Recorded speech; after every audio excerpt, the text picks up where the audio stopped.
Now, that again is most people's primary interest. What's my nature, where do I fit? But we do have other principles which, if you don't follow them, you're not going to really achieve full satisfaction and purpose in your work. So this one is part of Principle 4, having ethical and meaningful work of value, that our work should be honest and it should be valuable. And it might perhaps be surprising that one way that our work is ethical or not ethical is, are we working in our own field? We may think that whether or not I'm working in the right place is just my personal business. And maybe I'm not going to be as happy as I could have been otherwise, but that's it. But actually, it's far more, how would we say, impactful on the world whether or not we're in the right place. And we know that because Krishna has these two verses on this topic. They're practically identical in 335 and in 1847. You notice it has the same first two lines. Shreyas Vadharma Viguna Padadamasvanustita, and you see exactly the same first two lines. And here Krishna uses the word bhayavaha, which we'll get into in a minute. And here he says this interesting thing, don't do someone else's work even if you're really good at it. Again, what does that mean? Anyone remember the three ways in which you can be good at your work? Information, skills, and values. So here Krishna is talking about if you really know the information about some work and you're really good in the skills of it, but you don't have the values, don't do it. Don't go on someone else's path. Don't do someone else's work. Now, we know what it feels like to do something that's inauthentic. Have you ever been at a social gathering that you didn't want to be at? And you're like, that's so nice to see all of you here. Right? I mean, even an actor can't be in a pretense situation all day, every day. We cannot be day after day after day after day pretending to have values that we don't have. Now, what's really interesting is Krishna calling doing someone else's work, that your work becomes a bhayavaha. Bhaya means sphere, avaha means a vehicle. Your work becomes a vehicle of fear, both for you, the driver, and for everyone else who's on the road. If you think of different kinds of work being, somebody has a boat, somebody has a plane, somebody has a bicycle, somebody has a car, and if you're trying to drive your bicycle in the sky, or you're trying to drive your boat on the road, your vehicle is going to become a vehicle of fear, both for yourself and everybody else. So let's look at this first on what appears to be just an individual level. It's fascinating that Krishna is emphasizing over and over and over and over and over again in the Bhagavad Gita to do your own work, to do the work that's according to your nature. And he's also emphasizing to do detached work, and he's also emphasizing to make your mind your friend. And all of those work together. So this again appears at first glance to be primarily about us as an individual. If we're doing our own work, we're going to feel enlivened. We're going to feel engladdened. Wow, I can't wait to do this. And when we're doing our own work, we don't want to stop. Oh my goodness, do I have to take prasadam? Do I have to go to bed? We get into kind of a state of flow. If we're doing someone else's work, we feel depleted. We procrastinate. All the time we're doing the work, we're thinking about when is it going to be over, when could I do something else? When we're doing our own work, our mind is our friend. Our mind just flows with our work. Do you remember we talked about the prejudices people have about the field? About each of the four fields? So what I started noticing in myself is that if I do work in any of the three fields that are not mine, how my mind becomes my enemy. And my mind becomes my enemy in a very specific way. Like if I do work in the field of government, my mind would be going the whole time, why isn't someone be doing this. The manager should be doing this. Why are they negligent in their duties? And if I'm doing field of resources work, I'm thinking, why am I making money? Why am I thinking about money? I don't want to think about money. That's dirty. And if I'm doing work in the field of artistry, I'm thinking, does anybody care? Does anybody notice? Does it matter to anybody? Does anyone appreciate what I'm doing? That never happens when I'm doing my own work. I'm just flowing with it, and I can imagine that people who aren't naturally in the field of ideas, when they're doing ideas work, they're probably thinking something like, well, this is all useless. Am I doing some stupid stuff like this for? Oh, a little slower. Okay. How much slower should I be? Not that slow, just a little. Okay, I've got to remember I'm not in America. Okay. Although you all speak English here, I'm not right in the middle of Manhattan. That's what I love when I go to New York. I can just talk. Okay. So I imagine, thank you for correcting me, I would imagine that when people who are not naturally in ideas, work in ideas, that they're thinking, why am I doing something useless? Why can't I be doing something that's really helping people, or why can't I be doing something that's actually providing wealth, or why can't I be doing something that people will appreciate more? And in some way, we tend to be criticizing ourselves according to the prejudices we have about the fields that are not ours. And we're constantly battling with our mind. So if I'm doing someone else's work, I'm going to be battling physiologically. And my body's going to feel tired, it's going to feel exhausted, it's not going to have the energy. I'm going to be battling with my mind. It's really going to struggle to be absorbed in what I'm doing at the moment. When I'm doing my own work, I'm going to have a natural detachment from the results of my work. Because I'm doing work that's basically an expression of myself. So I'm getting intrinsic satisfaction. Therefore, I'm not so concerned with happiness and distress, heat and cold, honor, dishonor, failure, success, because the work itself is satisfying, and I can naturally give the results to Krishna.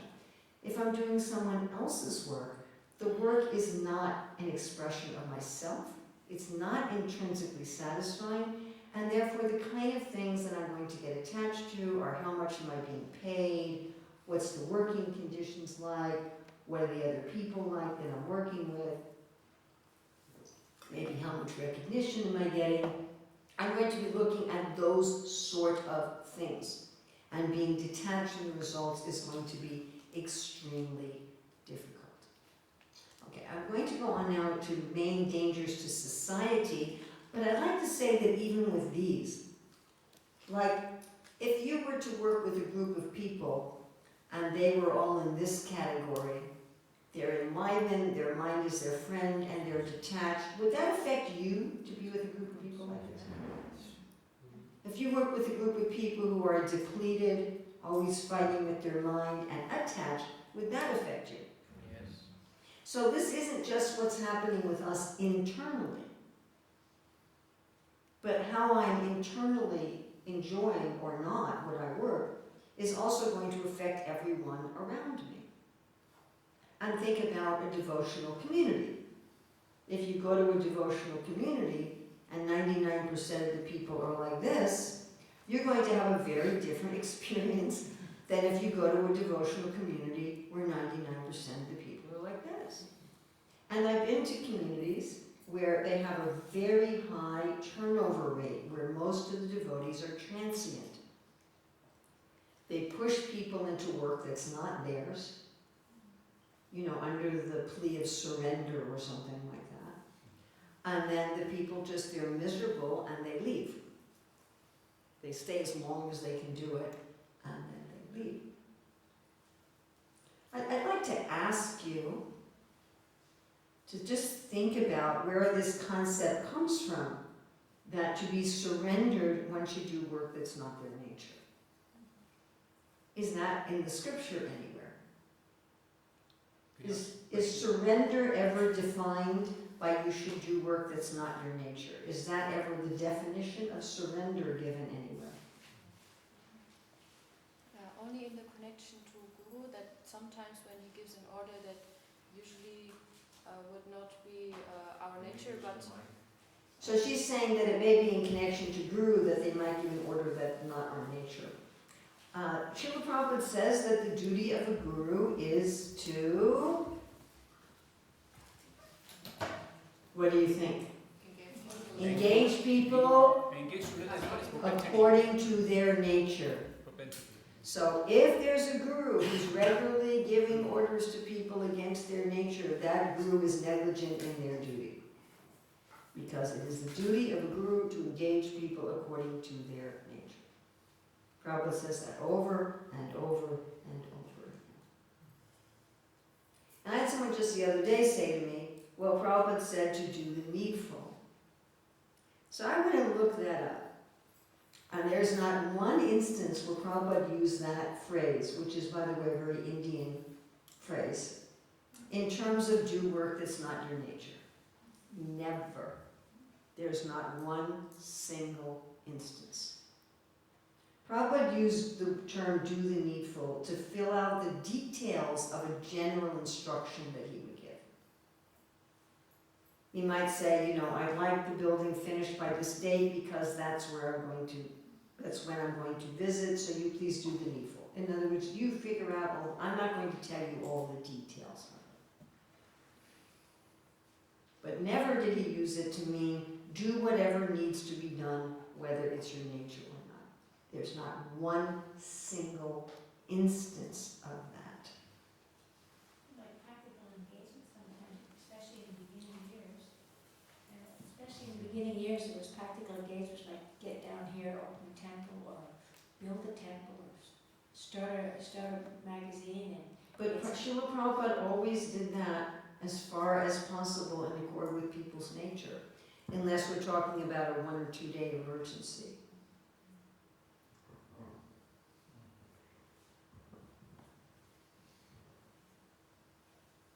So this concept is just, it's nowhere in our scriptures and it's nowhere in our tradition. That to be surrendered means I should be willing to do something that's not according to my nature. Now, brief emergencies are something else. But the Chaitanya Mahaprabhu says, Naham Viprona Narapatina. Can you use the mic, please? Mike. Chaitanya Mahaprabhu describes for the devotional service, Naham Viprona Narapati, Aham Vaishnav Guru. I'm just a Dasanudas, go be to Dasanudas. So the mood that we are not having any of this varnas when we are performing any devotional service when it comes to. Okay, well this we would get to on Monday when we talk about working above the shades of ego and we talk about doing work as yajna. So that we don't actually identify when we talk about how to work above the modes, which we call the shades of ego, that we don't identify with the work that we're doing. You've got a bus, you've got a boat, you've got a bicycle. You're not the bicycle, you're not the boat. But that's what you've got. So you don't say, I am a boat, I am a bicycle, I am a car. And everything should be done in service. But I can't actually do service unless I'm serving according to who I am. Like, I can't donate your car to the temple. You can try. I could try. I can only give to Krishna myself. I can't give a false self to Krishna. Right. Even in our ordinary relationships, perhaps you've had a relationship with somebody who is pretending to be something that they're not. Is that sustainable? No.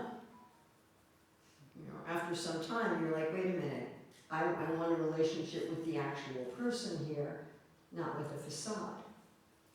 And I can't give to Krishna something that's not me. It's just not authentic. Also, if you think about the different fields as parts of the body, so if you're a muscle cell, you can only serve the body in the muscle. You can't serve the body in a bone. It won't work. You can't do any service you're going to do a disservice. You know, if you're a stomach cell, you can't say, well, the lungs could use some help, let me go in there. You know, it just won't work. What you have to offer and what you need will not be compatible. Right.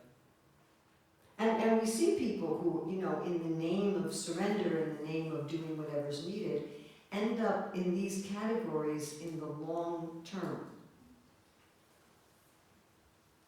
They're long-term physically depleted, they're long-term mentally exhausted from constantly fighting their mind, and they become more and more fearful and attached to their external situations. I don't want to lose my little room, I don't want to lose my little stipend, I don't want to lose my little this, but they become very attached. And then often when people come with problems, you know, I'm not enlightened by my sadhana, I'm like, what's really happening is this stuff. And if they fixed it and they were like this, then they'd find that things flowed very easily, which was a lot of the reason Prabhupada gave for wanting to establish Varnashram. That then it was just hearing Prabhupada say the other day, then you become peaceful. You become peaceful and it's very easy to do devotional service. Any other comments on this before we go on to broad society? Yes? Yeah, I was just trying to. We don't have a Mic. We don't have a mic anymore. It's We don't have a mic anymore. batteries. Then I'll have to remember to just repeat. Remind me, make sure I repeat. Otherwise I'll get a message from my friend in Croatia. So in many places, Srila Prabhupada glorifies Harinam Sankirtan, like book distribution especially, and so everybody was doing it in the past, and so there was no question like, is this your field or not? But everybody was doing it, and it's also like very more glorified than other things. It seems to me in the books, and also like what he says in general, Srila Prabhupada. So how do we understand this? Because it, for example, Okay, he do you says see number 6? So she's saying that everyone should go out on Harinam Sankirtan, everyone should go on book distribution. Do you see principle number 6? having celebrations of the sacred in our life and work. Yes. So that talks about yajna. So everybody, we'll talk about this tomorrow, everybody should be doing yajna. As part of actually doing Dharma in your work, you need to be doing yajna. So yajna is different from your regular work. Yajna should, well, it's interesting. He says yajna should be different from your regular work. Everyone should take some time out from their regular work to do yajna. Kind of like if a person says, I'm working for my family, they may have a picture of their family on their desk.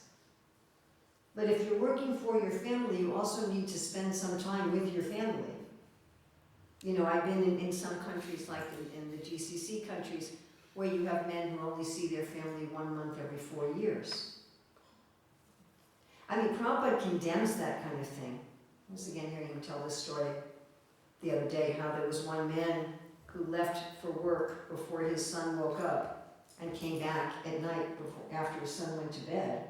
And when his son was like 3-4 years old, he saw his father and said, who is this man? So in a similar way, if I'm going to be working for Krishna, I also have to spend some time with Krishna, separate from my work. Now ideally, by spending some time with Krishna separate from my work, all my work becomes yajna. That's Bhagavad Gita 4:24. Now I'd like to ask you, so would a society function if everybody in the whole world just did Harinam Sankirtan all day long? Perhaps, if it was the beginning of Satyayuga. So, as I said the other day, in the beginning of Satyayuga, there was no varnas and no ashrams. Now, if you think of the fact that there was no ashrams, and think about what that means practically, that's a little revolutionary in and of itself.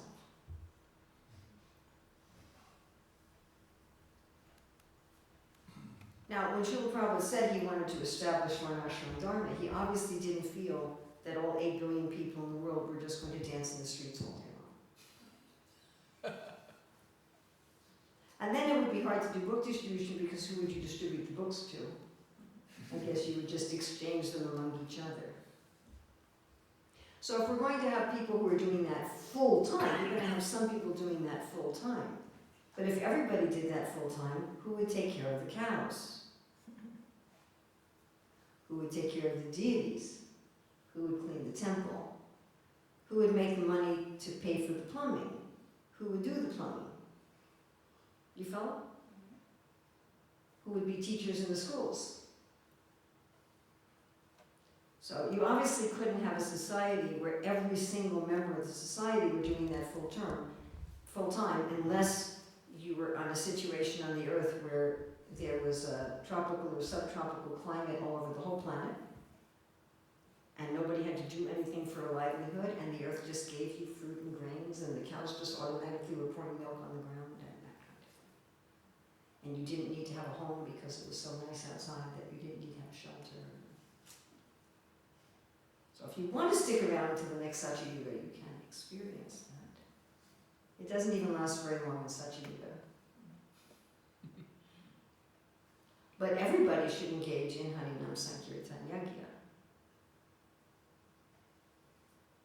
Is that all right? Yeah, thank you. You're welcome. Yes, Prabhu. This is Mike is back. Oh, Mike. We have a mic again. Thank you.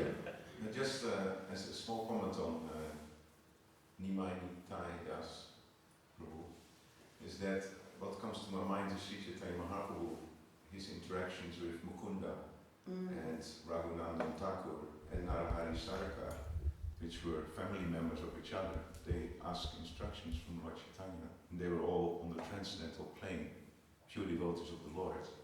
Sri Chaitanya Mahaprabhu gave them all different instructions according to their nature.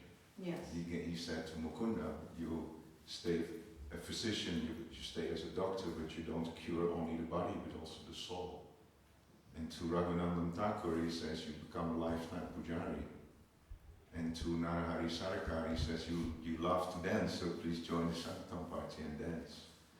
So they were all pure devotees, but the instructions were different according to their nature. Very nice. Also, you can think about with Gopinath Pattanayaka, where after that whole incident where he was almost killed on the Changa, and he said, maybe I should just renounce everything, and Lord Chaitanya Mahaprabhu said, no. He said, you have a large family to maintain. Right. And Bhaktisiddhanta Saraswati has a long purport, whether you're a renunciate or a householder. You know, if you're doing things for Krishna, then you're not affected by your work. Krishna wants a full and prosperous society with all the parts of the society functioning together. It's something he wants. He's created this system. And it's definitely something that Srila Prabhupada wants us to do. I think that's beyond contention. Does anybody doubt that Srila Prabhupada wants us to do that? The biggest problem is that we haven't had any really clear idea of what it was he wanted us to do and how to do it. That's what we saw as the problem. But I don't think there's a question about it, that Prabhupada wouldn't say, oh yes, everybody should just go out on the Sankirtan party and we should forget about doing varnashrama and forget about having temples. So there was a certain point in our movement, you know, when there were only like 10 people in the movement. But even then, Prabhupada was very happy with those who had jobs. He was very happy that Satsrupa had a job and that Brahmananda had a job. And you know, in 1975, we were neighbors with Gopal Krishna and Prabhu. So he and his wife and 2-year-old son lived next door to us. So Tamal Krishna Maharaj had just quit being the GBC for India. In those days, it was one GBC for all of India, and he told Prabhupada, I'm not going to be GBC for India anymore. If you Tamal Krishna Maharaj, you understand this conversation that he had with Prabhupada. He said, I'm not going to be GBC for India anymore, Srila Prabhupada. I'm going to go to America and take out buses and preach to the Americans.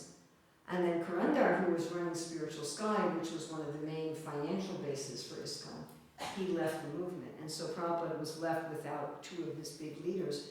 And he wrote a letter and he said Gopal Krishna is qualified either to be head of Spiritual Sky or to be GBC of India, but I don't want him to quit his job. what was he doing? He was working in an advertising agency, and his clients were Pepsi Cola and Clairol hair dye. And the devotees in the temple were very critical of him. Oh, you're just in Maya, you're married with a kid, and you have a job. And then we saw this letter from Prabhupada. He said, I'd rather he keep his job. Now, eventually Prabhupada did decide to make him GBC of India. With regret, he said, I don't want to do that. Oh, okay, I don't have anyone else, you become GBC of India. Okay, anything else on this before we go on? Maybe it can be Mike.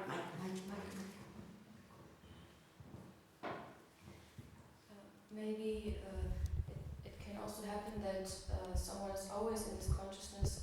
Okay, we are in a precarious situation. Like we need people to do certain things, and if we don't have them, then we have no one. Then others have so much work. So we have to stay in this rhythm that we have now, and we have to everybody better stay in their lane and not think too much about their individuality. Ooh, that was an interesting statement. That's just in this survival mode. That sounds like fun. No, it doesn't. It sounds sustainable and attractive too. Join the Hare Krishna movement. Forget about your individuality and be in survival mode. It can happen, right? It definitely can happen. And it's fine if it happens for a day or two, but it's not fine if it happens for months and years. Now suppose instead we said join the Hare Krishna movement. You can learn how to work so that you'll be the best example of yourself. You'll be the best expression of yourself. You'll have the types of prosperity that truly enrich you, that you joyfully want to share with others, and you can feel that you're making a meaningful contribution to society, and that every moment is filling you with spiritual enlivenment, a thrill at every moment. So what would you prefer, that, or forget about your individuality and be in survival mode? The first one sounds better. Yeah, a little bit, yeah. Okay. Yes. Mike running around.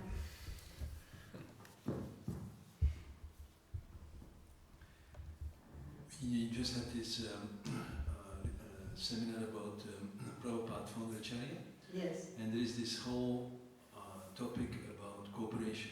Yes. So, I mean, how do we cooperate? Because with this cooperation, there you can ask a lot of sacrifice, and you have to cooperate, Prabhu. You have to, so we get lost there. So let's look at 8. One of the parts of 8 is cooperation between the fields. So a system, and we're hoping, Krishna willing, that here in Radhadesh, that we can make the community an example of not just 1 through 7, which are individual, but also 8 and 9, which are societal. So how we can show that within each field there's competition, and between the fields there's cooperation. There shouldn't be competition between one of these 4 fields and another. The competition should be just within the fields. And to cooperate also implies that I'm cooperating as myself.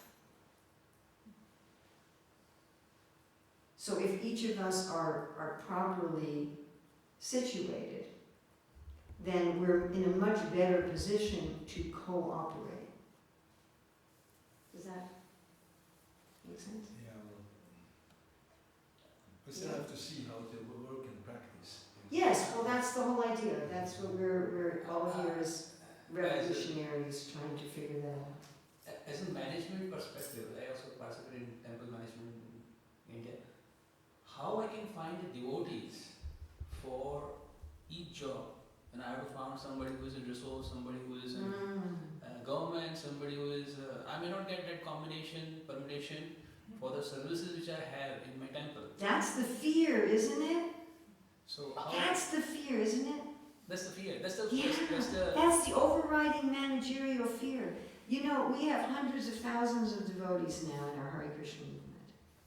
In India we have a lot, but. Oh, we have a lot here in Europe. We have many devotees. And we definitely have devotees in all four fields, and we definitely have devotees with a variety of talents. If we can have a system where people can see, oh, I can actually serve according to my nature. And not only can I serve according to my nature, but the systems in place to facilitate that all of these 9 principles are there, you're going to have a waiting list.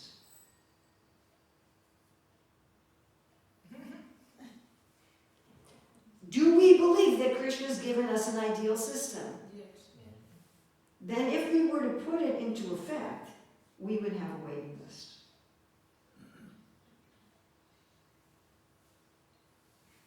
It wouldn't be a problem. You'd have more candidates for positions than you could even use. You'd be turning people away. I think it will be futuristic, but I'm just saying transition. Well, of course, there's a transitional period. So during the transition period, I may have to assign somebody who is not. But beware, then you're going to produce an atmosphere like this. That's what you're going to do. You're going to produce an atmosphere like this, which is then going to make it very difficult to fill those positions because people will look at it and say, I don't want that. I don't want to be part of it. I can see the gears turning there, actually. It's actually visible. Okay, now we're going to look at the heaviest thing here. Because when Rukmini, Dr. Uchirdatta, and I were looking at this and trying to say, why did Krishna take all the hundreds of thousands of possible ways of earning a livelihood and put them into 4 categories? And then we looked at what I'm about to show you. It goes far beyond this. And once we got this, we're like, oh my God, like 70% of the problems in society are due to this. So in my presentation here, I'm looking just very briefly. If you want to go deeper, I forget which chapter it is, it's 2 chapters in the book. We talk about why fence. And we have a chapter on why fence off the fields in general, and then we have a chapter why fence off the fields, specific mixtures. And for each of these, we give many more examples than I'm going to give now, and we give historical examples of each of these. So this is just a brief overview. So we're going to look at every possible crossing. This is crossing government and resources. So this means someone with the mentality of government working in resources, or someone with the mentality of resources doing work in government. Can someone tell me what is similar about these 2 fields? Both are expensive. Both are expensive, and both are? No, both You've are. got a cheat sheet up there. Both are expensive and both are Dishonest. diplomatic. We prefer diplomatic.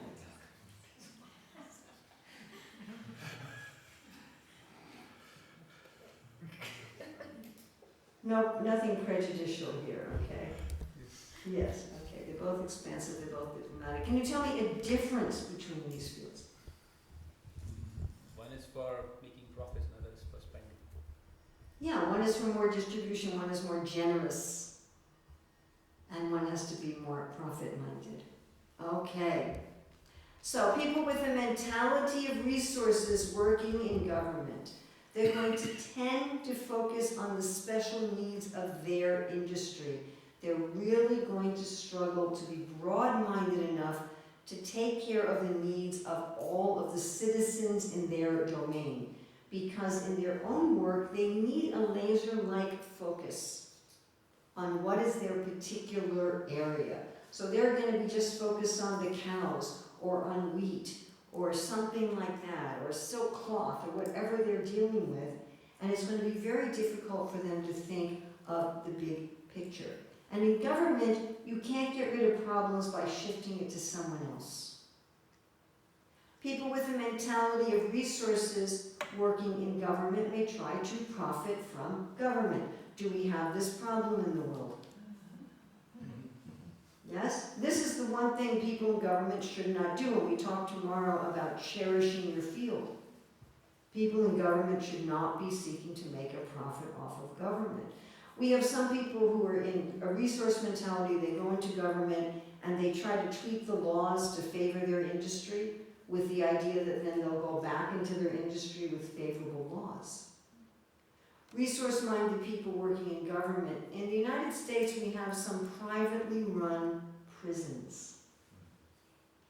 They're running the prisons like a business. Are they going to be interested in reforming the criminals? No, they actually want repeat customers. They're not going to be spending money on the education and reformation of the prisoners.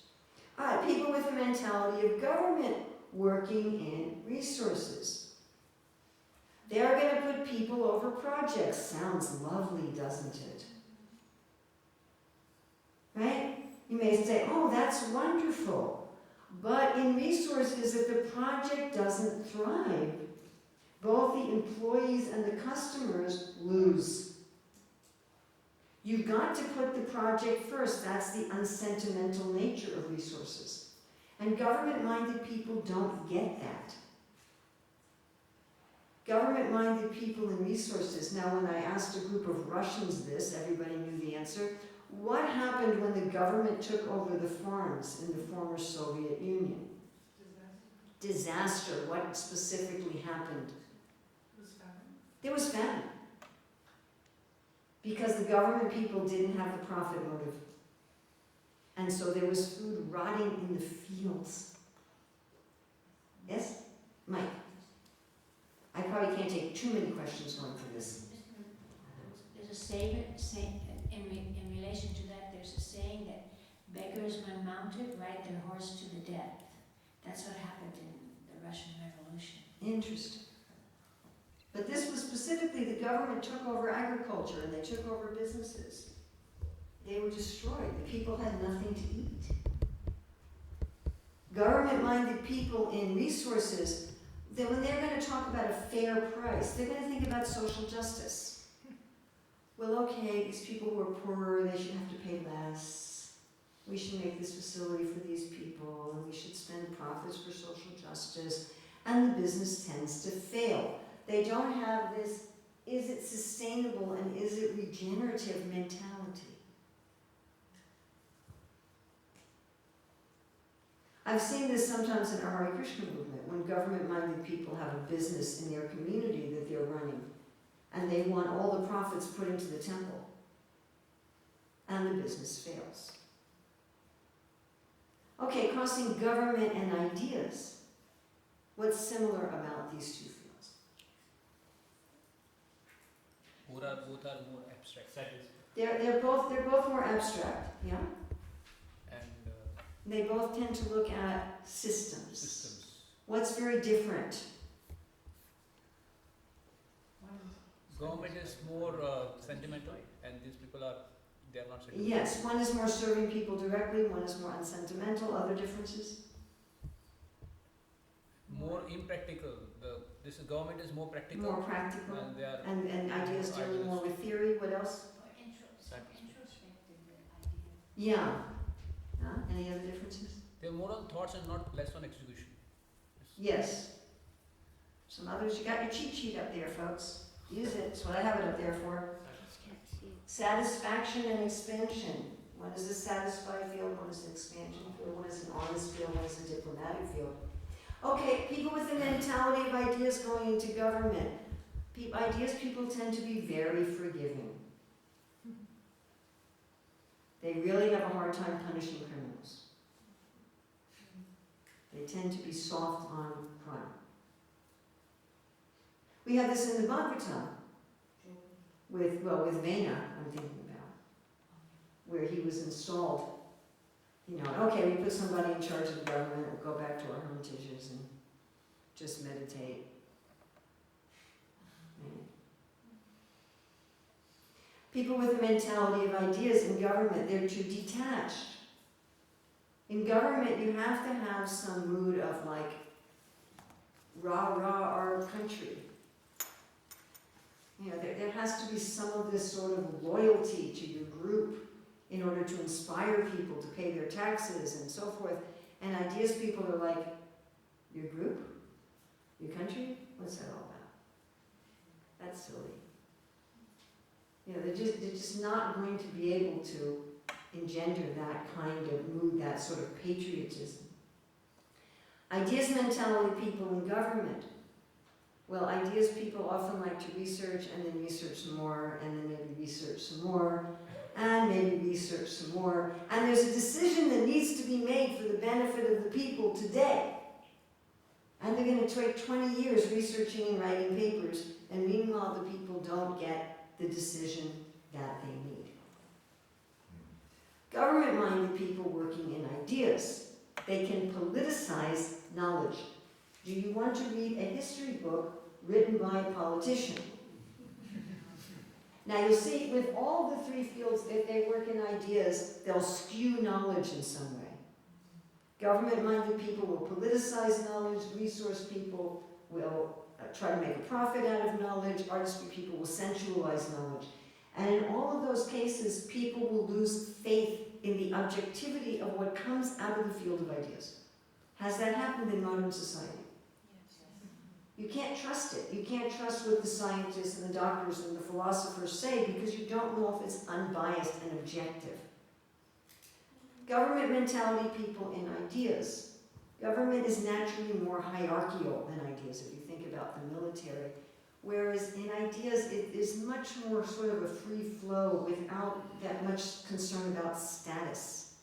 This is not understood well outside of the field of ideas. I mean, when I got my PhD, I remember thanking the head of my dissertation committee, Dr. Fenwick English, and I said, Dr. English, thank you so much for all of your help. And he wrote to me, he said, no. He said, now that you have a PhD, I'm not Dr. English anymore, I'm Fenwick. He was 20 years older than me, and he was my professor, and he was the head of my, but once I was in that place, we were equals.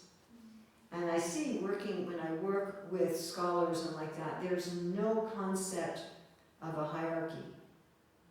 And again, this is not well understood. And if government-minded people work in ideas, they may try to impose a more hierarchical structure that impedes the free flow of knowledge.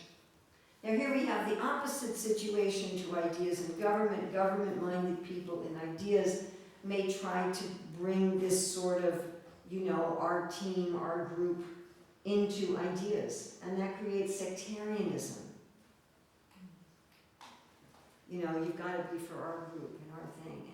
And also government-minded people, they may be really uncomfortable with just this extreme detachment in the field of ideas. A lot of people in the field of ideas just eschew credit for anything. And it's just not going to be a comfortable place for government-minded people. They're going to lose a lot of their enthusiasm. Crossing ideas and resources.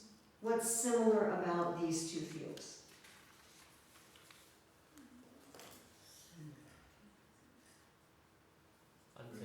They're both unsentimental fields. Yes. What's different? They are honest, they are Honest and diplomatic, expansive and satisfied. This particular crossing fascinates me. Absolutely fascinates me. You really see the difference in Dharma when you look at this crossing. So people with with ideas, mentality, working in resources are going to feel that it's unethical to make a profit.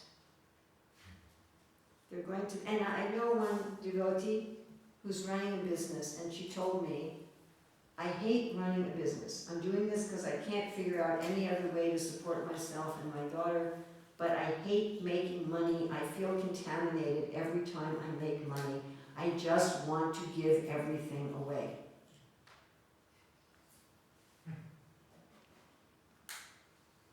Ideas, people, and resources, they're not expansive. They'll have their own little garden, but they don't want to have an agribusiness. They'll have one little cow, they don't want to feed the community. They just won't be able to have that expansive energy. Resources-minded people in ideas, they may try to skew knowledge for profit. Like, do you trust research on pharmaceuticals done by the pharmaceutical companies? No. And then again, it gets people to not trust what comes out of the field of ideas. Now, at least in America, we have this saying, a pie in the sky. It means something imaginary or irrelevant. So people with a resource mentality are going to see the theoretical work of the field of ideas as pies in the sky. And they're going to feel it's unethical to spend money and human time on theoretical research. If it's not doing anything practical, it's not making any money, I'm sorry, we can't facilitate this. It's unethical. And I just see this opposite view of what is ethical. And so if resource people work in ideas, they'll probably neglect most of the theoretical work. They'll just think that I can't put time and effort and money into this. Crossing ideas and artistry. What's similar about these fields? Both are satisfied. Both are satisfied and both are honest. Right? But remember how different the satisfaction and honesty is? It's a very different kind of satisfaction.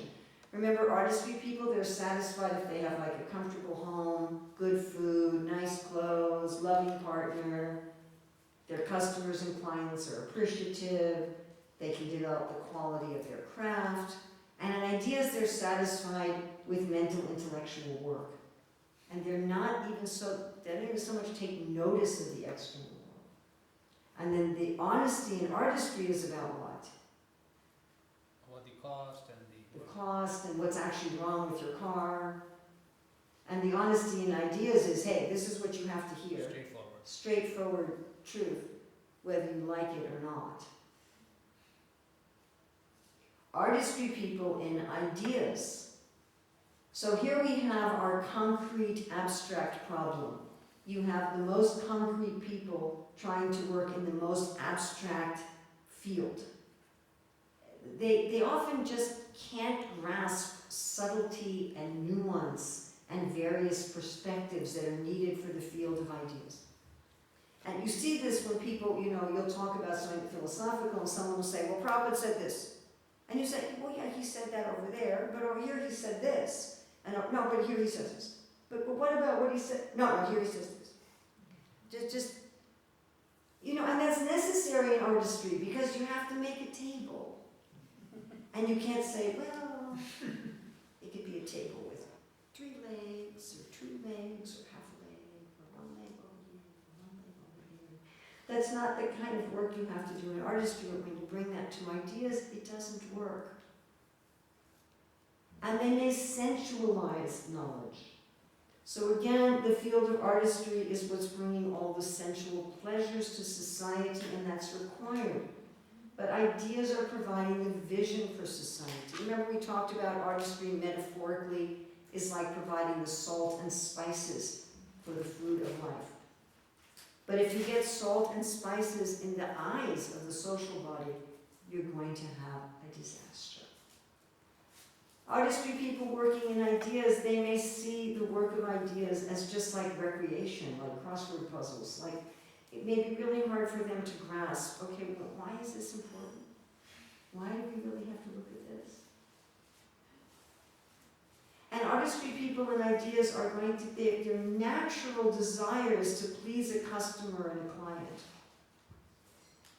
And so they may neglect to find research that's going to bring out unpleasant truth. Or they may distort truth to please people. And they may be very subject to being corrupted.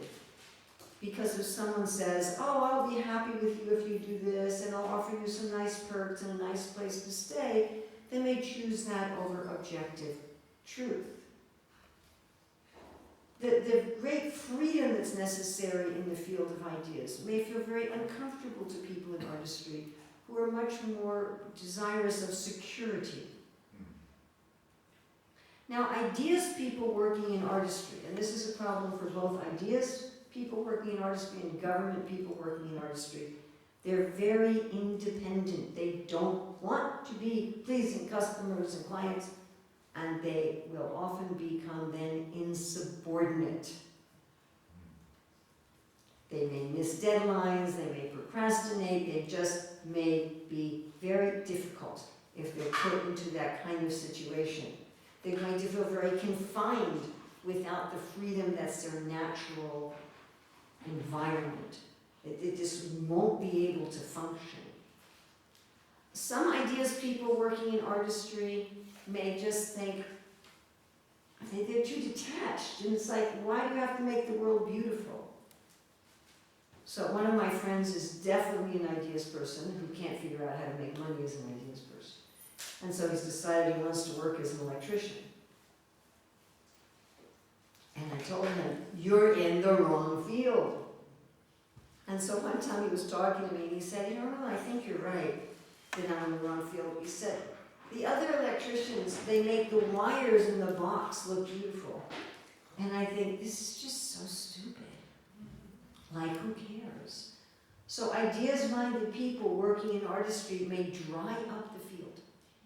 They're too detached, and they may not actually provide the pleasures that's necessary for society. Or they may get pulled into the sensory nature of artistry.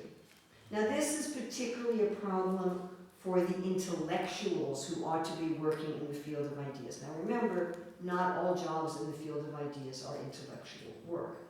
But intellectuals who are in the field of ideas, who end up working in artistry, may become, they may use their intellectualism for sensual purposes. So you can think of a food scientist.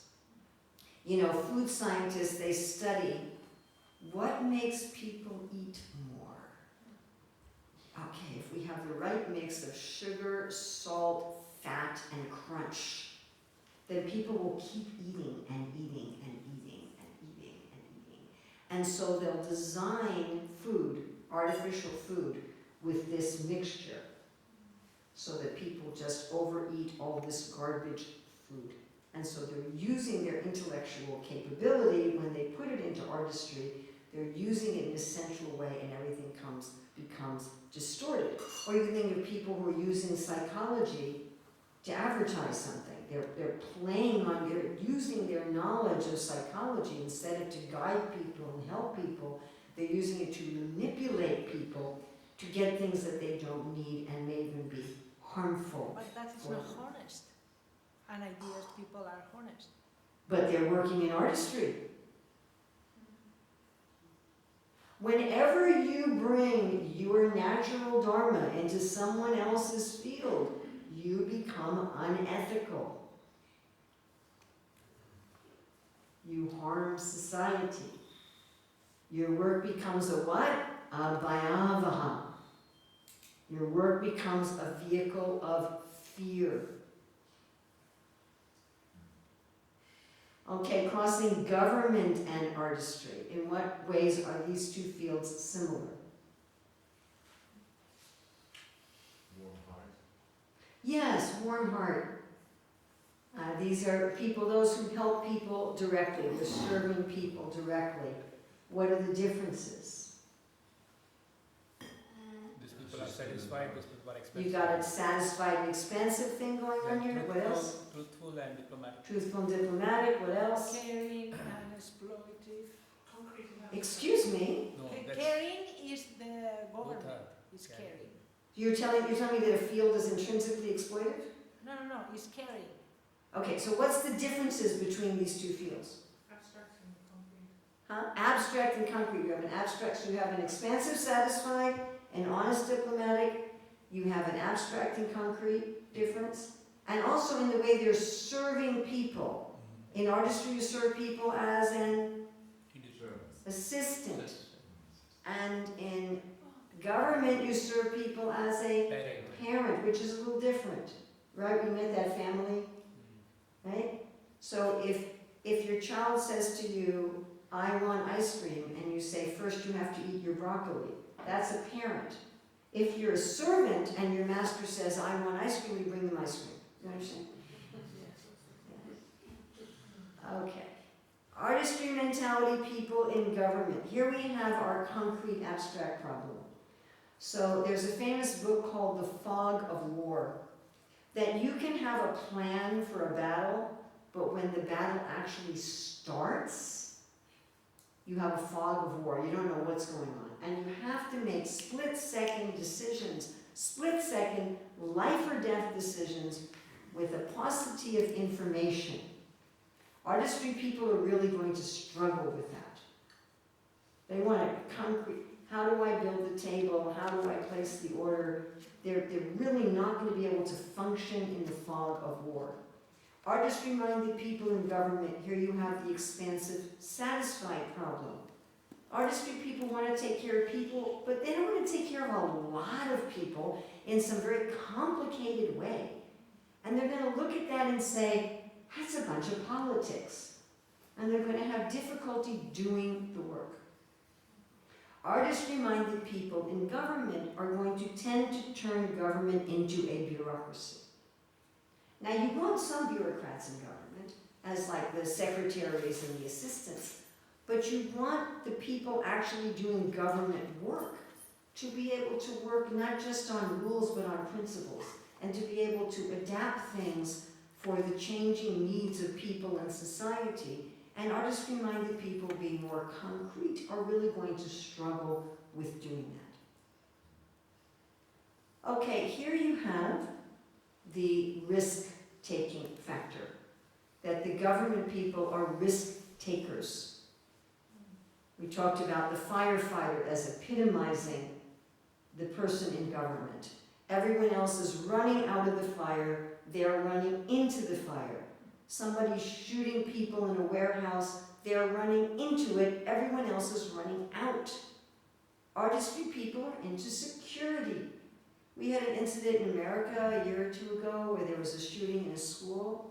Maybe some of you read about this, and some of the police officers didn't go inside, or some of the security people didn't go inside to save the kids. And when they said, why were you just standing around in the parking lot when you're supposed to be the security guys? They said, well, people were shooting in there.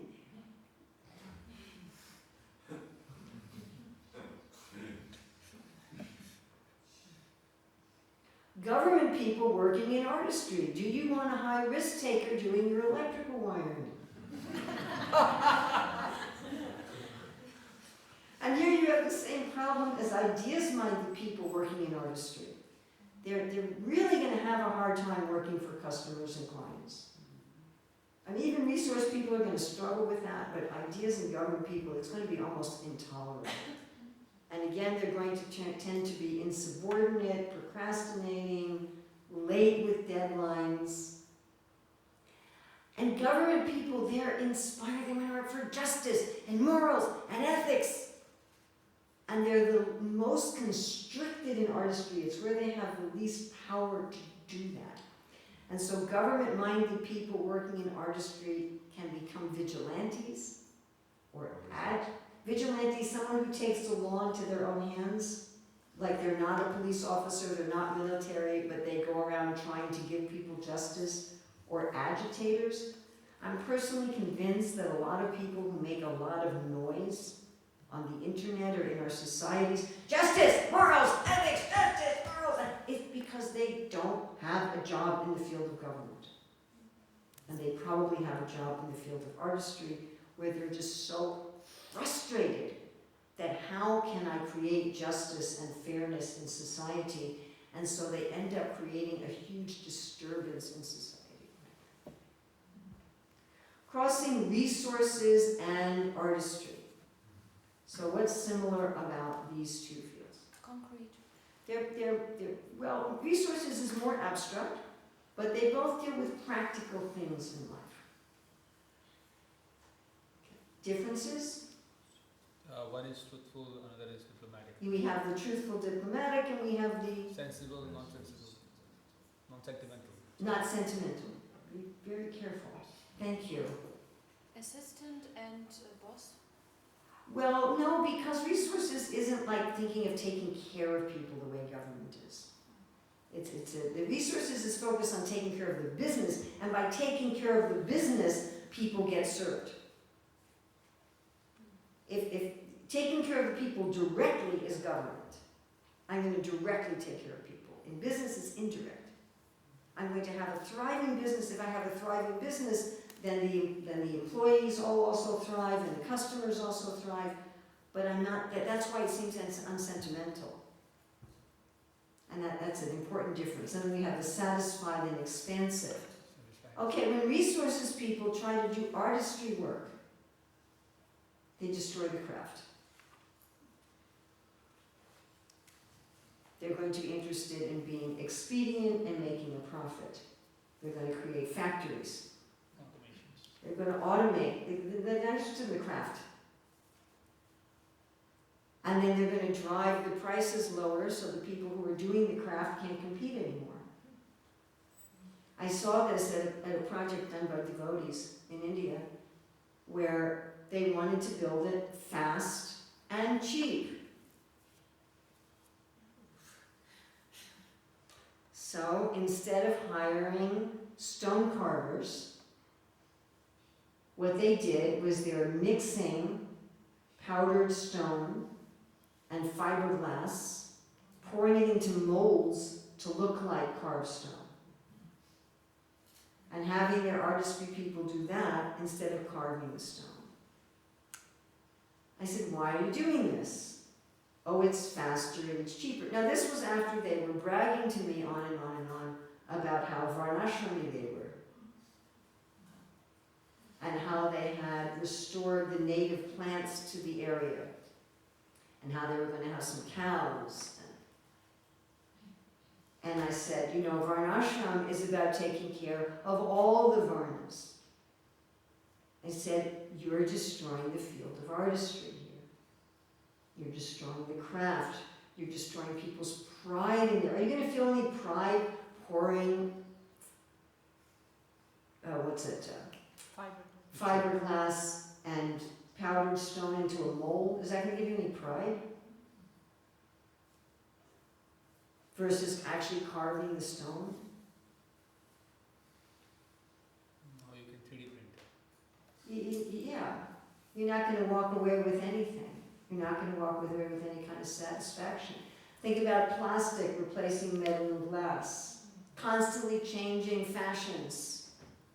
Right? Fashions that become obsolete after 2 months with cheap fabric rather than hand-spun, hand-woven, hand-dyed. Does this sound like something Prabhupada talked about? You know? Right? Having media and entertainment instead of being emotionally inspiring, uplifting, and actually filling you with some kind of real pleasure. Let's just throw in a bunch of sex and violence to make money.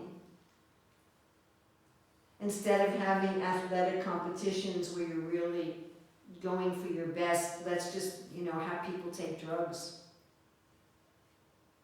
So they can, it's just polluting the whole field of artistry. Artistry people and resources, they don't want to be expansive. Right? If they're potters, they're happy to have a little pottery shop, but they don't want to have like a franchise. They don't want to give pots to the world. They don't want to feed the world. They just want to share their little craft in a little way so they can have a comfortable life and please people, and they're not going to be able to take care of the world. Some artistry people are going to struggle with the idea of sustainable, regenerative wealth, and they're going to struggle with the idea of taking care of the land and the animals. And so we're going to have a problem with pollution. They're thinking too small, and they're not being able to think about actually how are we going to keep things sustainable and regenerative. And it's definitely one of the main sources of pollution in industry in the modern world. So I hope we've seen that everybody's beautiful in their own place. And as soon as you put people in the wrong place, you have a problem. Again, I've just touched the surface here. So in the book, we have copious examples from history of each of these crossings. We also have many, many empiric references from scholars studying this, as well as many references from the Shastras. So I'm just touching on the concept that we can understand this. So if we want to look at why is the world a mess? One reason, people are working in the wrong field. Another reason, which we'll look at tomorrow, people are in the right field, but they've never been taught the Dharma. So they're not cherishing their field. And of course, another reason is they're in the modes of nature. They're not engaging enough in yagya. So these are basically the three reasons why the world is a mess. All right, so we have some time now, because I know that people wanted to have discussions and questions. We have some time now for any discussions and questions on any of the things we've talked about the last 2 days. Yes? I just wanted to ask how to build a risk appetite. Sometimes you change your fees. A risk appetite? In what context? What do you want a risk appetite for? In changing the fields or within the fields also, sometimes it Okay, happens. so what I think I'm hearing from you is if you realize, gosh, I'm in the wrong place, how do you get the courage to change? Is that what you're saying? Well, we human beings tend to react more, unfortunately, to pain than pleasure. It's a really sad thing. Like we're more eager to hold on to 50 euros than to try to get 100. So I think if we can understand how much we're suffering by being in the wrong place, how much it's impeding our spiritual life, how it's hurting those people around us, that can give us some impetus. And maybe we can also have some impetus from the carrot, that I'll be such a happier person. I remember talking to one devotee who all his life was told that he was an artist and was always pushed to work in the field of artistry. And he said, but I'm not in the field of artistry, I'm in the field of resources. And he was already like 36 years old, and he already had, a wife and kids. And it was really interesting. What he did for a living was paint houses. I said, what do you want to do? He said, this is exactly what I want to do. No, it was government. He said, I'm actually in government. He said, I want to be an urban planner. And we knew for that he was going to have to go to school. He was going to have to get certified. It was going to be a long road. It wasn't going to be, and I'm going to be able to change my career in 1 week. And in the meantime, he was going to have to financially provide for his family. But once he saw this, and he was like, oh my God, I'm really messing up my life and everyone else's life by not being who I am. Then he got the courage and he said, I'm going to make this change. I remember many years ago, my husband always wanted to have his own business, and he tried 3 times and failed. And then he got some excellent advice from one temple president who said, look, just get a job. While you have the job, start your business on the side. Once your business actually gets going, then drop your job. Now, he did have 2 weeks where he was working 16 hours a day, 8 hours at the job and 8 hours at the business. But he was able to drop the job and have the kind of business that he wanted. So that took a while. I mean, in his case, it took about 6 months. But it was something that he had to kind of... Calculated, Yes. Now, ideally, we have a society for our young people where this doesn't have to happen, where we can figure out people's nature when they're teenagers, and so they can get into the right place from the beginning. But for many of us, I meet people in their 20s, 30s, 40s, 50s, and people say to me, when is it too late? I say, if you're 70, forget it. And they just chant Hare Krishna, it's over. Don't even worry about it anymore. But if you still have any years of work left ahead of you, it's really worth it. And this is something that Krishna wants. And my co-author and I really struggled, because we wrote this book for the people in general, and we wanted even people who didn't believe in a personal God to be able to read it, and not just throw it in the trash can immediately. So we were struggling with this. How do we present it that there's a controller who loves us and who wants the best for us? and who's going to help us when we do what he wants us to do. So anytime my desire is in sync with that of Krishna, like duh, Krishna will help you. So if Krishna wants us to be in the right place, which very clearly he does, and if he wants society functioning like that, if we move in that direction, he will help us. We'll get divine help. I mean, Krishna fulfills everyone's desire. If you want to be a criminal, he'll also give you intelligence how to do that. But not the same. As if okay, Krishna, I want to do what you're teaching. I want to follow your plan. I want to follow your template for society. He'll help you. So you can get some courage. When I was in Brazil, I was talking to this one woman who was, she came to me, she said, how do I deal with difficult people in my life?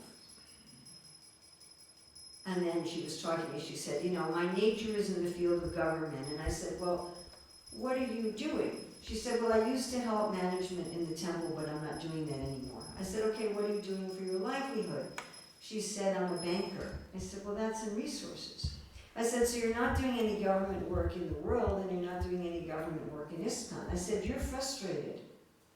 And so you're burning people out. And that's why you've got all these difficult people in your life. And she's like, oh. And then she said, well, I don't know if I have the courage to move from resources to government. I said, then what kind of a government person are you? You don't have any courage. I said, you're telling me in your field of government and you're a coward? And she's like, oh, yeah.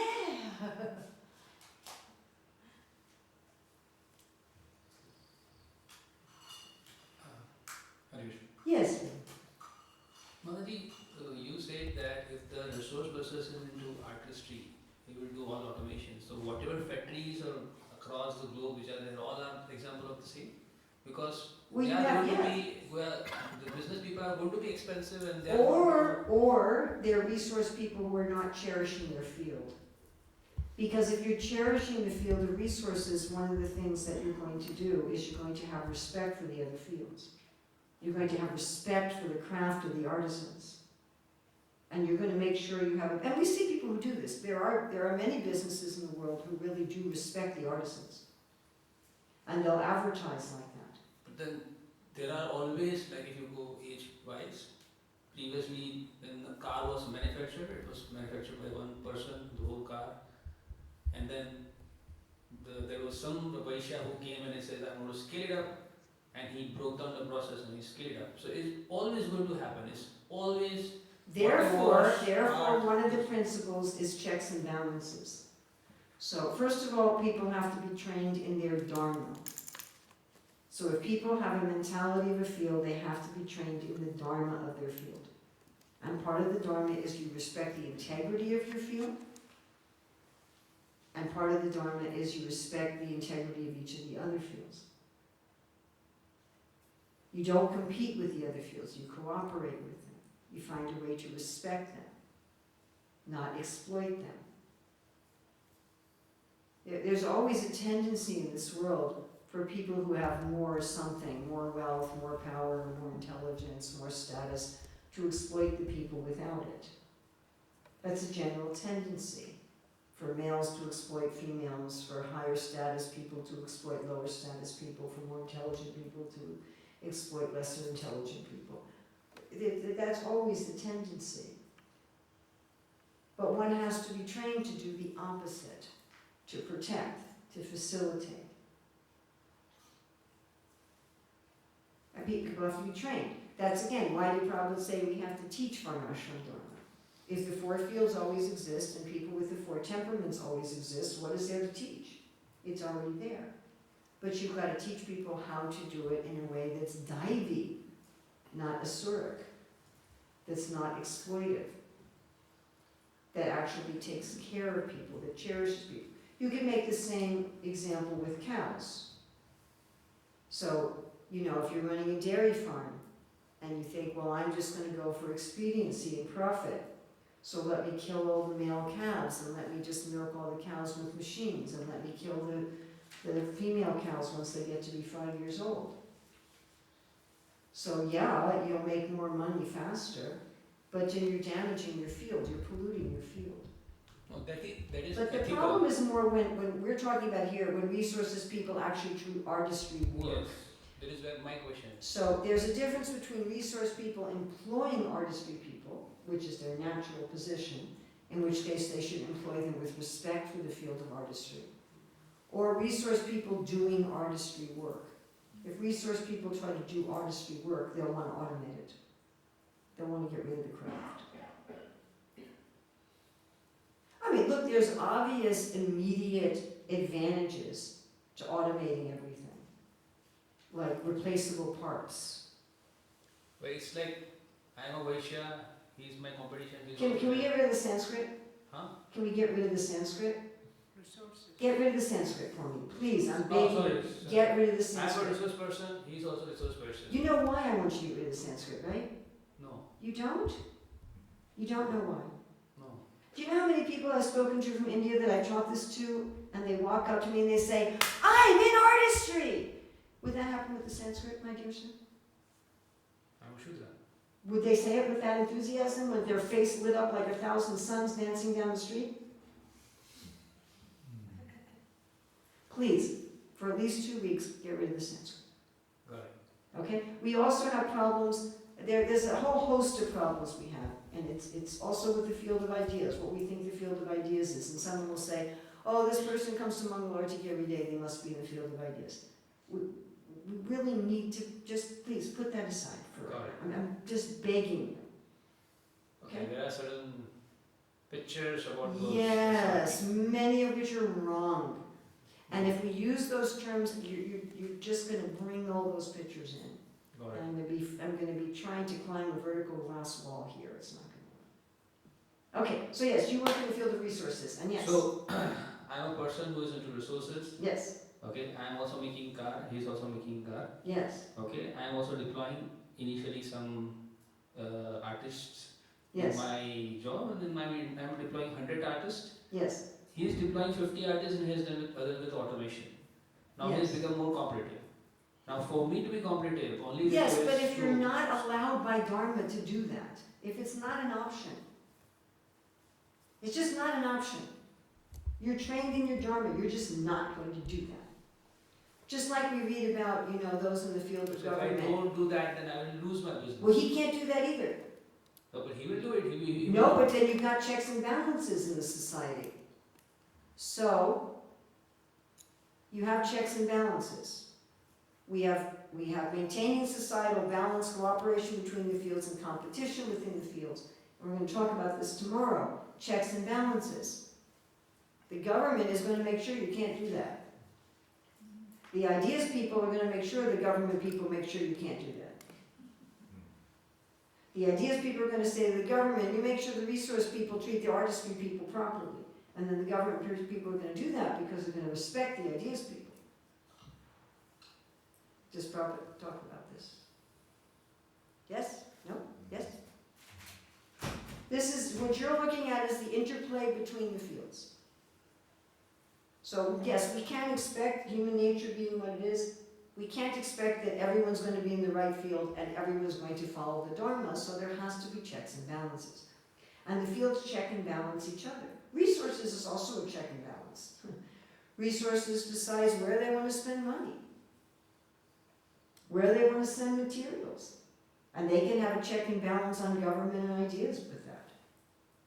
Artistry have a check and balance by deciding, well, first of all, they're the greater numbers, they can vote with their feet, but also they provide a check and balance by deciding what they want to translate into theater and music and art. So the people in government may say, we want this, and the people in artistry are going, no, we're not going to translate that into art. That happened in the United States. There were big court cases where people in the field of artistry said, sorry, we're not putting that in our art, we don't care what the law says. And the courts sided with them and said they have the right of free expression in their art. So each of the fields has a check and balance on the other. Because otherwise, yes, as conditioned souls, our tendency is to be exploitive. Our tendency is to be pulled into the gunas. Now, if you also have a society where you have number 6, where yajna is prevalent in the society, then you're going to help pulling people above the gunas. Right now in our modern society, people are pulled into tamas and with a little bit of rajas. And we want to pull people above sattva, we want to pull people into bhakti, which then decreases this exploitive mentality.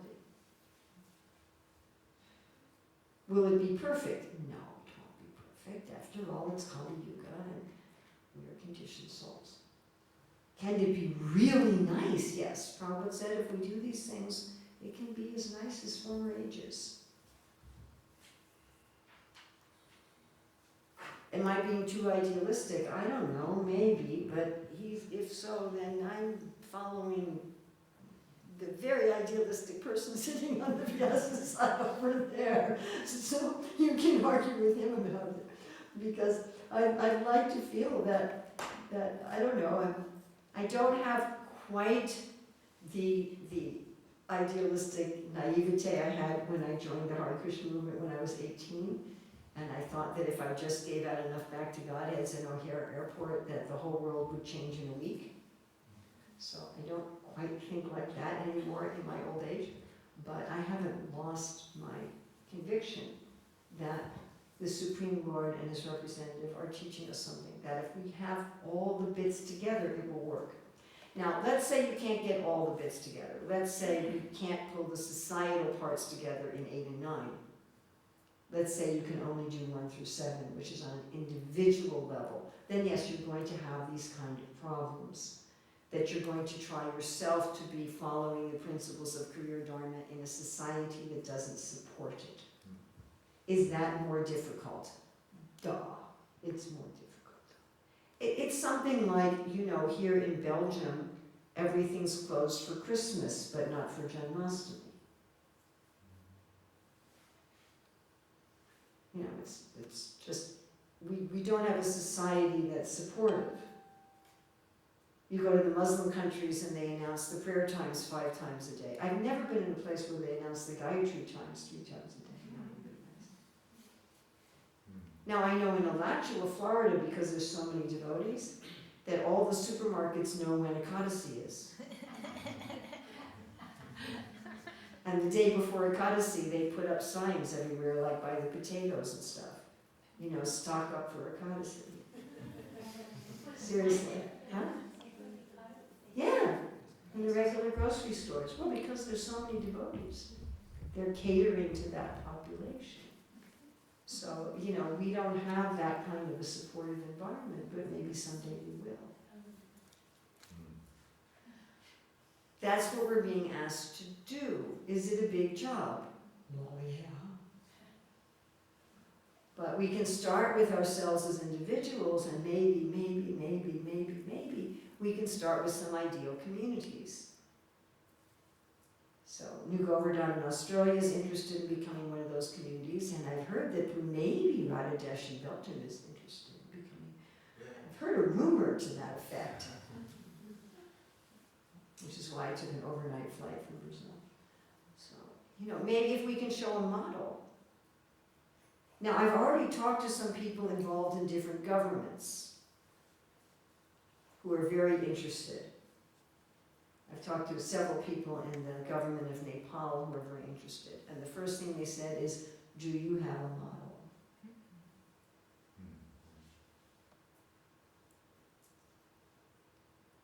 So hopefully, also in Suriname. I spoke to some people high up in the government of Suriname and high up in the government of Nepal who were very interested and said, we'd really like to look at this as a template for our government. Do you have a model? So maybe we'll have a society where the idea is people guide the government people to tell you, you can't do this to the craftspersons. You're not allowed. You're not allowed to automate the craft just to make more money quickly. Automation, I don't think it will ever be stopped, because computers came, There was one level of now AI is going to come, but people will be still needed to work on improving those automation, building the next level of automation. So the next level of craft might be How there. exactly it will happen, I don't know. I just know we're supposed to be the instruments to see it happen. The details, I don't know. I'm a very tiny living entity. Otherwise, innovation will be. I'm not invited to the commanders meeting of the Panchatattva. The Lord is Nanda Chaitanya. I'm not invited there. I'm just a little foot soldier. Yes. Hare Krishna. I understood that a reason a person engaged in their own field may find not complete satisfaction due to not performing enough yagya. So which varieties of yagya are there, and is there specific yagyas for a specific fields, or everyone has a Well, same this is kind of yagya? Mahaprabhu's movement. Everyone is supposed to do Sankirtan yagya. Of course, I don't think we're going to destroy all the religions of the world, but hopefully all the religions will find their own form of Harinam Kirtan. This is something Prabhupada said a lot: chant the name of God in your religion. So hopefully we can bring this Harinam Kirtan Yagya to the world within the scope of the different religions of the world. And almost every religion has some kind of yagya in relationship to food, to encourage people in that, to encourage people in prayer. Again, according to their particular faith and their particular tradition. But to have some means of connecting your eating with God, to call on the holy name of the Lord. So that can be for everybody. Yes, Vishnu. Yesterday you mentioned, let me see, I had written basically something with somebody else. You asked them to remind you today to mention this point. You were talking about. Oh yes, how each of the fields are favorable for bhakti. Yes, and Last Thank two you. were left. Thank you. I had missed two, and I'm going to blame that on being sleep deprived from my overnight flight. So, we know that the field of artistry is very close to bhakti because of what? Submissive. The service mood. This mood that my pleasure is through pleasing others, which is really the heart of bhakti. My pleasure is through pleasing God. My pleasure is through pleasing Guru. And this is the heart of the field of artistry. And then in the field of resources, they're dealing with Bhumi Devi, they're dealing with the wife of God, they're dealing with Lakshmi Devi, they're dealing with the wife of God. They're directly serving Srimati Radharani in her different forms. In the field of government, they're acting as the arms of the Lord. Krishna often appears in this field, and Krishna is the maintainer and the caregiver of everyone in society. Krishna is the supreme father and the supreme mother of the society. And so people in the field of government are assisting the Lord with that, to making sure that all the living entities are taken care of and protected on both the material and the spiritual level. And those ideas, of course, are connected because a lot of their work is directly with studying philosophy or studying scripture or worshiping the Lord and giving guidance to others, so they tend to have that facility. And of course, then each of the fields has something that causes things to be difficult. So that's us. Which are the causes of difficulty for each field? Well, in ideas, what do you think it is? Speculative mentality. Maybe it's hard to maintain yourself. Also a sense of pride. In government, what do you think it is? Same. Harsh? Sattva. Too harsh? No. Too much dominance, yeah. In resources, what would be the problem? Too much wealth. Greed, too much wealth, attachment to wealth, and in artistry, what would be the problem? Too much comfort. So each of them has its Achilles heel, and each of them has its benefit. When Arjuna's thinking, well, I should change to another field, and then Krishna says, all work has some fault.